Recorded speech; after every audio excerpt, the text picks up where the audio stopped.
Rapaz, velho, não te conto. Antônio tá zangado comigo, velho.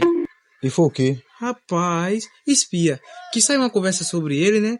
Que ele não dá dinheiro pra mulher, que a mulher só anda feia e desarrumada. Ele veio falar grosso comigo, perguntando se foi eu que tava falando da vida dele. Vixe, Olha pra aí.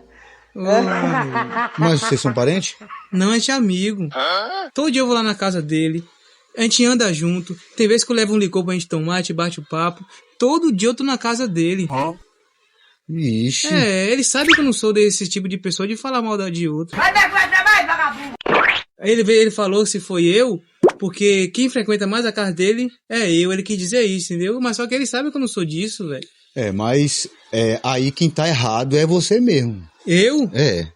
Eu o quê, moço? Eu não falei da vida dele, como é que eu tô errado? É porque se tu não gostasse tanto da casa dos outros, tu estaria livre disso. Alô!